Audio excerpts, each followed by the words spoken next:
Dimanche dernier, j'ai tenté d'établir un nouveau record mondial. Vous avez tenu combien de temps dans cette position? 31 minutes et 24 secondes. Bats-toi. Top.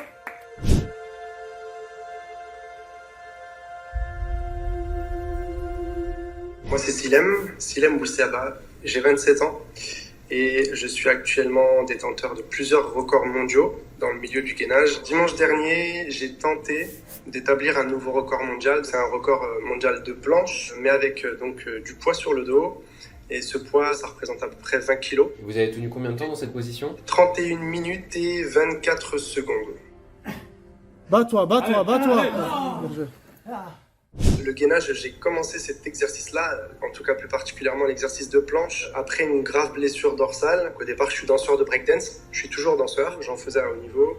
Je préparais un spectacle et en fait, lors d'un entraînement, avant ce spectacle-là, on augmente l'intensité au niveau des entraînements et je me suis blessé. Mon disque intervertébral s'est dessoudé, ça touchait mon nerf sciatique et en fait j'avais la jambe droite qui bougeait constamment et j'avais vraiment de vives douleurs. Et à l'époque, je comprends pas ce qui m'arrive, je consulte des médecins, donc vraiment tout type de médecins, au total plus d'une quinzaine de médecins. Et en fait, le constat qui ressort souvent, c'est on te recommande d'arrêter le sport et la danse parce que en fait, ce que tu as, c'est quand même assez grave.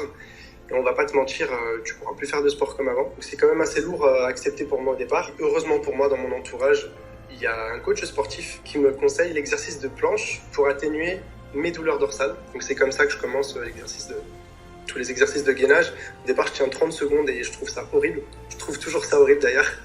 C'est vraiment pas une bonne sensation, on va dire. En quelques mois, je passe de 30 secondes à plusieurs heures de gainage. Plus je m'entraîne, plus je progresse et plus je m'aperçois qu'il y a une grosse part de mental et c'est vraiment ça qui me fascine en fait dans cet exercice-là, c'est que c'est vraiment le mental qui nous permet d'aller chercher très loin. Comment je fais pour pas lâcher? On va dire que déjà j'ai un pourquoi très fort. C'était vraiment très important pour moi de prouver un peu au milieu médical que j'étais pas cassé. C'était un peu une manière pour moi de montrer que non, c'était un nouveau départ en fait, c'était le départ de quelque chose de plus beau pour moi et heureusement que j'ai découvert cette discipline parce que ça m'a vraiment appris à me pousser dans mes retranchements encore plus loin qu'avant. Les meilleurs conseils que je puisse donner, en tout cas le meilleur conseil, très souvent en planche on a mal, j'ai des écouteurs qui me permettent un peu de m'évader on va dire, grâce à la musique ou à d'autres choses que je mets dans une playlist. La deuxième chose, se concentrer sur sa respiration, c'est ultra important. En apnée on peut pas malheureusement continuer à tenir. Il y a forcément un moment où nos muscles n'ont plus d'oxygène et arrêtent. Donc si on veut continuer de rester malgré la douleur, il va falloir avoir une respiration lente et régulière.